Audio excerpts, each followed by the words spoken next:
celebrando 40 años de un disco imprescindible de la música chilena. Cooperativa Podcast presenta La Voz de los 80, con Manfred Schwager y Jorge Lira.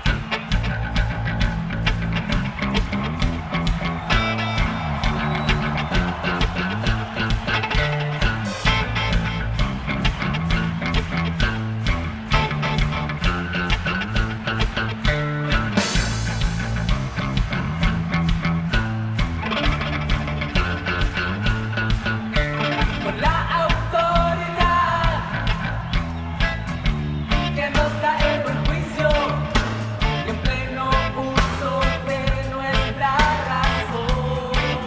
40 años se está cumpliendo La Voz de los 80 y en Cooperativa y Cooperativa Podcast repasamos la historia de los inicios de Los Prisioneros, de ese grupo de escolares de San Miguel que cambió la música chilena con este cassette que vio la luz el 13 de diciembre de 1984. Y en este primer capítulo, mejor dicho, en este lado A, vamos a conversar con Alejandro Tapia. Ya lo escuchábamos en la crónica de Manfred Schwager. Alejandro es periodista, autor del libro recientemente editado Ya viene la fuerza, Los Prisioneros 1980-1986. Un libro catalogado como el más revelador de esos primeros años de la banda. Alejandro, ¿cómo estás? Bienvenido a Cooperativa Podcast y gracias por estar acá. Gracias a ti, Jorge, por la invitación. Oye, ¿te gustó ese rótulo de el libro más revelador de esos primeros años de la banda? Es un elogio. ¿Ya? Que lo recibo con agradecimiento. Ajá. Pero bueno, cada quien, los lectores van a tener su propio juicio. Sí. Pero generó harta repercusión, harta gente ha hablado del tema, porque algo fácil de pensar es como que, oye, pero ¿cómo de nuevo otro libro de Los Prisioneros? Pero resulta que, claro, finalmente hay un tema ahí como de indagación que muchas veces, o de perfilamiento que va más allá, porque aquí se habla específicamente de una etapa como previa. Sí, bueno... Que no sabemos si está tan, digamos... Esa fue como una de las principales, entre comillas, dificultades de mi aproximación sobre Los Prisioneros, de que había quienes me decían, oye, pero otro libro más de Los Prisioneros, ¿qué puedes contar? ¿Por qué otro más? Y bueno, en realidad como haciendo memoria y retrocediendo en el tiempo, no hay tantos libros tampoco sobre Los Prisioneros, hay otros sobre Jorge González, claro. El propio Claudio Narea escribió el suyo, pero así como una crónica periodística, una investigación periodística, son libros que fueron publicados ya hace décadas, digamos. Sí. Yo encuentro que en la literatura prisionera, porque ya todos los libros sobre los prisioneros caen en eso, me parece que cada texto tiene su propio valor, cada tiempo es también fruto de su época, y yo sentía que sí faltaba un libro que se enfocara exclusivamente en lo musical, en el impacto social que ellos provocaron tanto en Chile como en el resto de América Latina, pero con historias desconocidas, con personajes que no habían hablado antes, con los 3 prisioneros entrevistados, cosa que sí pude hacer para mi texto. Y en ese sentido, lo que yo hice se diferencia de las otras cosas que ya había, porque es un texto que navega hacia las profundidades de la prehistoria prisionera y también de los primeros años de los prisioneros. Y quise enfocarme solo en una época porque era imposible para mí, al menos, hacer un libro sobre toda su historia con el nivel de detalles que tiene Ya viene la fuerza. Pero mi foco no es tanto eso y no mido como el éxito de un libro si es que se vende más o menos, sino que es... a mí lo que me gustaría con esto es que se hablara más de Los Prisioneros, claro. Y sobre todo en este marco de los 40 años de La Voz de los 80. Vamos a esa primera etapa o esa prehistoria de Los Prisioneros, porque yo siempre digo que si la música es mágica por algo es porque... ¿Qué probabilidad existe de que 3 cabros se junten en un colegio de San Miguel, se conozcan y finalmente, sin saber tocar bien los instrumentos, hagan una banda y se conviertan en lo que fueron, digamos? Que es un poco lo que, como ejemplo con los Beatles, digamos, que ¿qué probabilidad había de que Lennon se conociera con McCartney y que justo congeniaran y empezaran a hacer las más grandes canciones de la historia de la humanidad, digamos, junto con Ringo y también con Harrison? Pero parece que eso finalmente le aporta a lo que es a lo que son las bandas, finalmente, la magia que solo se puede dar entre estas 3 personas se junten y estén como, entre comillas, de acuerdo en que para allá va la micro, digamos.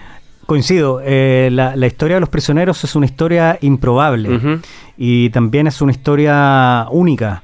3 muchachos de San Miguel que todos conocemos esa historia, que sin instrumentos propios siempre se los tenían que conseguir, músicos autodidactas que además tenían el obstáculo de su propio entorno y un obstáculo mayor que era el Chile de Pinochet, ese país de nubarrones.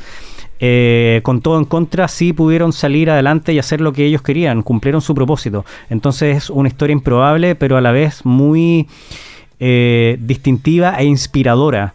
Y eso también es parte de lo que yo quise imprimir en el libro, que no fuese un libro solamente para seguidores de los prisioneros, sino también para personas que se interesaban por un retrato del Chile de esa época, de la escena musical de esa época, pero sobre todo eso, de la manera que ellos se inspiran para hacer algo. En el libro profundizo harto sobre la idea que tenía especialmente Jorge González, que es el gran motor con el grupo, y en realidad se sacaron la mugre construyendo lo que hicieron. O sea, La Voz de los 80 no es un cassette o no es un disco que apareció de la noche a la mañana. Ellos lo fueron construyendo a pulso, con muy pocos medios. También tenían la convicción de Miguel Tapia, que quería tener una banda desde los 11 años. Toda esa etapa de la infancia de ellos está también recreada en el libro.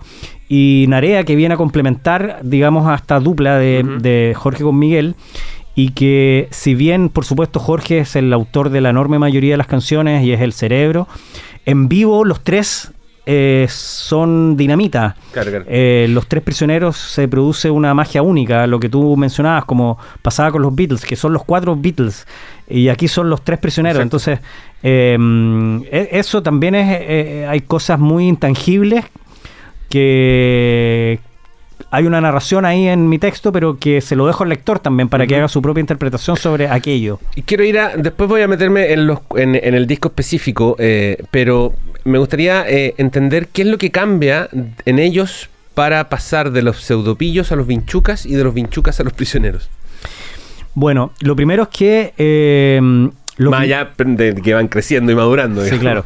Lo primero es que estos proyectos, como de la prehistoria de los prisioneros, los grupos anteriores, funcionaron de manera paralela. No hubo un paso de los pseudopillos a los vinchucas, sino que los vinchucas operaron de manera paralela a los pseudopillos. ¿Esto por qué? Porque los pseudopillos, que era un grupo más bien de letras humorísticas y de carácter percutivo, es decir, le pegaban a las mesas para que sonaran, era una banda o un grupo, un colectivo que tenía Jorge con Claudio, los Beltrán y un par de amigotes más. Y de manera paralela, Jorge tenía una dupla musical con Miguel Tapia, en que también hacían canciones propias, y eso era ya como con guitarra de palo.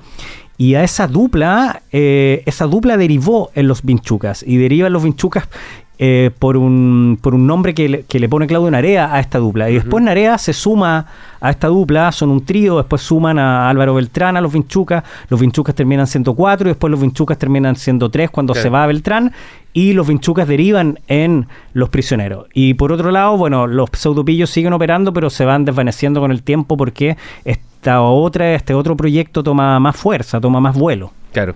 Oye, hay un dicho en la industria que es que para sacar el primer disco tenéis toda la vida. Y después el segundo, digamos, es más complejo, y el tercero ni hablar, en fin. Así es. Y muchos se quedan ahí en el primero nomás, digamos. Se les agota absolutamente todo en el primer disco. Y tú decías recién que los prisioneros habían trabajado mucho para sacar este primer disco. Y es bien particular porque si uno lo ve así a la rápida, en el fondo te vas dando cuenta que son muchas dimensiones las que están abordadas ahí, digamos. Hay amor, hay política, hay desprecio, en fin, todo lo que uno podría pensar. O sea, uno podría pensar que por la época todo esto se debería enfocar como en la cosa social, finalmente, qué sé yo, o la cosa política, en fin, pero también hay amor, hay desamor, hay ironía, etcétera. Háblame un poco de ese trabajo, de esa percepción de que este primer disco no iba a ser solamente el primer y único disco, sino que iba a ser el comienzo de algo que fue glorioso. Fue un largo camino porque recordemos que la primera vez que ellos se presentan como un conjunto musical ante un público, eso fue en agosto del año 82 en el Liceo 6, como los Vinchucas. Después tienen un par de presentaciones más, pero no es sino hasta julio del año siguiente, julio del año 83, cuando ya habían salido del colegio, del liceo, cuando se presentan por primera vez como Los Prisioneros. Y recién en diciembre del año 84, o sea, pasa una buena cantidad de tiempo, publican su primer cassette. Bueno, se van articulando canciones de a poco en un disco que en realidad el primer disco de ellos es muy distinto a lo que hicieron después. Y no necesariamente porque tuvieron más tiempo para hacer las canciones, sino que recoge la esencia como de ese power trio, bajo, guitarra, batería, y recoge también muchos géneros musicales. La Voz de los 80 es un disco que tiene twist, es un disco que tiene synth pop, tiene rock and roll, claro, tiene rock, pop, reggae, ska, y ahí están como principalmente las influencias que tuvo Jorge González en su infancia, de todos los grupos que fue escuchando tanto en español como en inglés. Y claro, y después ya pasa una buena cantidad de tiempo hasta el año 86 que ellos construyen Pateando Piedra. Pero Jorge lo explica también en el libro. Su idea era que La Voz de los 80 fuese casi como un disco de grandes éxitos. O sea, que todas las canciones fueran buenas, fuesen distintas unas a las otras. Y también Miguel ahí cuenta que el lado A funciona como un espejo del lado B. O sea, si nos fijamos, por ejemplo, La Voz de los 80, que tiene este ritmo de twist acelerado como si fuesen los Ramblers, claro, o una mezcla de Ramblers y Ramones, es muy parecido a Quien Mató a Marilyn, que claro, es la canción que abre el lado B. B. Después, cada una va teniendo su espejo, como decía. Sexo tiene su espejo con Nunca Quedas Mal con Nadie. Latinoamérica es un pueblo del sur de Estados Unidos, tiene su espejo con No Necesitamos Bandera. Y entonces, bueno, eso lo hace también ser un disco muy atractivo y muy chileno a la vez, porque no tiene un sonido perfecto. Tiene ese sonido de como los cassettes que uno escuchaba en los años 80. Ese es el sonido de La Voz de los 80. Y eso lo hace distintivo, lo hace único. Es muy ensoñador eso de que los Prisioneros graban su primer cassette, o bueno, hacen los demos en la pieza, se han conocido historias acerca de eso, y graban este primer cassette o este primer disco en Fusión, digamos, que es un lugar al donde iban, bueno, no ahí específicamente, pero sí era ahí es donde conocen a Carlos Fonseca, que finalmente es el que percibe que hay algo, ¿no? Y es muy ensoñador porque finalmente Jorge era un tipo que iba a ese lugar a conversar de música, a llenarse de historias, en fin, frente a un tipo que venía de Argentina como Carlos Fonseca, que también tenía como ese bagaje que estaba buscando. También hay magia ahí en ese sentido, como de encontrar ese guía que finalmente te lleva a cumplir este sueño, ¿no? Y no solamente Jorge iba a Fusión, sino que trabajó en Fusión. Primero Jorge González trabajó de junior en Fusión, después como vendedor. Miguel Tapia también trabajó en la tienda. Claudio no. Yo creo que el haber conocido a Carlos Fonseca fue esencial, porque Carlos Fonseca, a ver, aunque suene cliché, es el cuarto prisionero. Seguro. En el sentido que él fue uno de los grandes motores de la banda. No sabemos qué hubiese pasado sin Fonseca. Y Jorge empieza a enganchar con él en la universidad, según las personas que yo entrevisté, que eran compañeros de ambos en la escuela, en la carrera de licenciatura en música de la Chile. Carlos quería ser músico. Él entró a estudiar música porque quería tener una banda. Ya sabemos que no fue así. Claro. Y bueno, se encuentran en Fusión, que además de que en el segundo piso grabaron sus primeros demos, la primera sesión de La Voz de los 80 fue con un compañero de ellos, se llama César Quesada. Él grabó por primera vez la primera sesión de los demos de La Voz de los 80. No solamente les proveía a los prisioneros un espacio físico para poder grabar sus demos, sino que también tenía un catálogo de, no sé, 2.000, 3.000 discos, incluso más, que cualquiera de los tres prisioneros podía echar mano en cualquier momento. Entonces,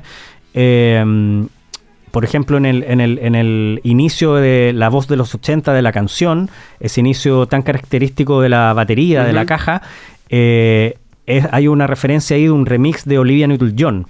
Y eso solo pudo pasar porque estaba el disco de remixes en la tienda de Fusión. Claro. Entonces se les abrió todo un mundo distinto por el catálogo generoso y diverso que tenía la tienda. Ujú. Eso fue clave. Entonces no solamente se encontraron con con un tipo que después ejerció como manager, sino que el lugar donde trabajaba ese futuro manager tenía un tesoro, digamos, eran puras joyas musicales a las que podían acceder en una época que, digamos, no había mucho intercambio de discos, en el sentido Nada. que habían poquitas tiendas, Poquito, sí, po. con suerte esta música más new wave la podían pasar en la radio, etcétera, etcétera.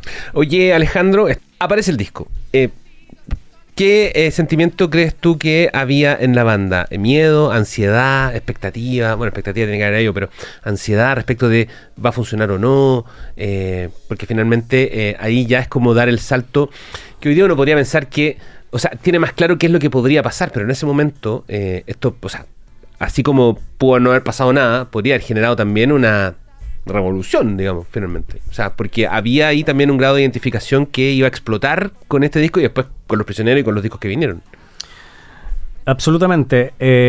Yo creo que la sensación que describe mejor como la expectativa que ellos tenían era que ellos tenían la convicción de que primero iban a poder hacer canciones propias. O sea, desde un comienzo Los Prisioneros se diferenciaron de otras bandas de su entorno, porque lo de ellos era tener no hacer covers, tener canciones compuestas por ellos mismos. En segundo lugar, de poder hacer este cassette, este disco, y que fuese un producto de buena calidad, ¿ya? O sea, que estuviese bien grabado en un estudio, etcétera. Primero trabajaron con Francisco Straub y después con Caco Lion. Y en tercer lugar, yo creo que sí hubo una suerte de frustración, porque primero, algunas canciones no quedaron como Jorge quería que quedaran en cuanto al sonido, y lo segundo, que no tuvo difusión este cassette.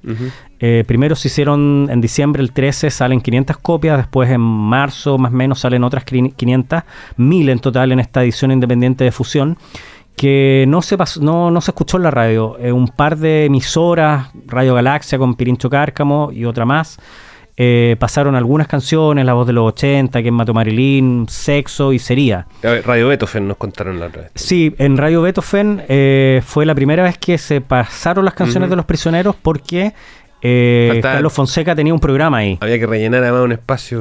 Carlos Fonseca hizo un especial de fin de año en que reunió canciones de bandas y solistas emergentes, y ahí aprovechó de pasar las canciones de Los Prisioneros. Eso fue en diciembre del 83, harto antes del disco. Y entonces en un primer momento las canciones de Los Prisioneros no se escucharon, pero sí pasó que se empezaron a pasar de mano en mano, se empezó a correr la voz, el boca a boca, y eso al parecer funcionó muy bien.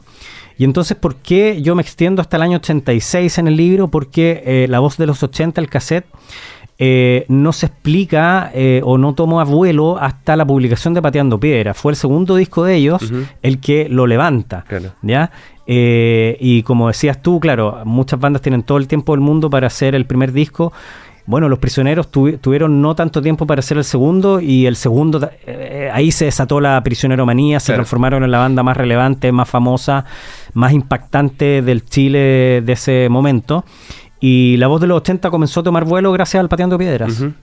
Oye, Alejandro, hay un tema que también siempre me gusta destacar, y que hay algunos que lo ven casi como una cosa escandalosa, pero me lo dijo una vez un profe, el Tito Escárate, me dijo, la gracia de Los Prisioneros era que, aparte de toda la cosa social, en fin, y aparte del que se identificó la gente con ellos, etcétera, y del contexto, es que eran bailables. Y eso le generó un plus a su música, digamos que yo valoraría en su contexto, porque finalmente eso lo convierte en lo que podríamos decir como rock de estadios, ¿cachai? Como que todo el mundo las canta, todo el mundo se las sabe, eso le da un componente transversal.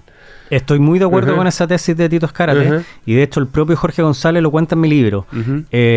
Una de las principales motivaciones que tuvo Jorge para componer estas canciones era que tuviesen un espíritu bailable. En las fiestas de San Miguel ellos se daban cuenta que las chicas y los chicos no salían a bailar cuando ponían a los Sex Pistols ni a los Ramones, pero sí salían a bailar cuando ponían bandas como Divo, claro, grupos como B52 o Tequila o ese tipo de agrupaciones. Entonces pronto se dieron cuenta que ese era el camino. Entonces yo creo que Los Prisioneros también son una banda única porque sus canciones son, valga la redundancia, muy bailables, y hay gente que entra por ese lado porque le gusta bailar las canciones.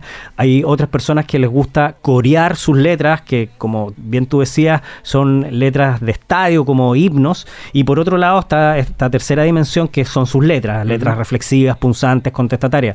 Entonces, si se suman esas tres dimensiones, es casi como tener una bomba atómica, ¿no? Sí, claro, por eso mismo. O sea, yo creo que cumple con todas las, punto por punto, digamos, claro, con todos los requisitos. Lo que pasa es que quizás alguien pudiese pensar de que si se dice que las canciones de Los Prisioneros son bailables, como que le quita mérito como a su propuesta, pero no, yo creo que, y ese elemento del baile, del goce, del disfrute, yo creo que lo hacen que las canciones todavía se escuchen. Porque en todas las capitales o pueblos de América Latina en algún momento hay un medley prisionero. Sí, pues. La gente que va al Cusco, dice que en el cuando van a Machu Picchu, al Cusco, y salen a bailar en las noches, las discotecas, lo único que tocan es Los Prisioneros. No conozco a nadie que no haya... Ese medley siempre lo ponen como a las 2, 3 de la mañana. Sí. Y entonces, claro, personas pueden entrar como a la obra de la banda por su carácter de danza, de baile, que no le quita mérito alguno a su propuesta de grupo más social, más contestatario. Yo creo que las dos cosas son muy valorables y muy distintivas de Los Prisioneros. Yo que me he paseado por años con la tesis de Los Prisioneros Bailables de Tito Azcárate, me encanta que ahora esté confirmado en un libro por el propio Jorge González. Así es. Estupendo. Oye, última, Alejandro. ¿Qué hubiera pasado si no hubiera pasado nada con La Voz de los 80? ¿Los Prisioneros tenían plan B? ¿Jorge González tenía un plan B? ¿O era seguir adelante machacando nomás? ¿Qué crees tú? Cuando aparece La Voz de los 80, y esto fue algo que me impactó, me impresionó cuando Jorge González lo cuenta en una de las entrevistas que le hice, fue que él quería que La Voz de los 80 y Los Prisioneros en ese momento fuese como un grupo de estudio. No querían salir de gira, no querían hacer presentaciones, porque le parecía que los grupos de esa época sonaban tan mal que como que él no estaba dispuesto a eso. Claro. También. Y Carlos Fonseca lo convenció en el sentido de que si es que no salían a tocar La Voz de los 80 en vivo, nadie iba a conocer el cassette. Entonces, imagínate, los Prisioneros estuvieron a punto de convertirse como en los Beatles en la época posterior al Revolver, año 66. Por suerte eso no pasó. Yo creo que ellos no tenían plan B. Yo creo que ellos tenían una convicción tan potente que iban a ir para adelante con esto a como dé lugar. Y yo creo que esa convicción es lo que hace que después hagan Pateando Piedras. Y esa misma convicción es la que hacen que después aparezcan dos tremendos discos como La Cultura de la Basura y Corazones en años posteriores. Y yo creo que esa es una de las características principales que tienen Los Prisioneros y que se diferencian de otras bandas, que ellos tenían como la convicción de hacer las cosas y de hacer las cosas también a su manera, más allá de lo que les dijeran sus propios seguidores, más allá de lo que les dijera el manager o más allá de lo que les dijera el propio medio. Entonces por eso yo creo que Los Prisioneros arrasaron con todo. Alejandro Tapia es periodista, como les decía, y es autor del libro Ya viene la fuerza, Los Prisioneros 1980-1986. Alejandro, muchas gracias. Muchas gracias a ustedes por la invitación, Radio Cooperativa.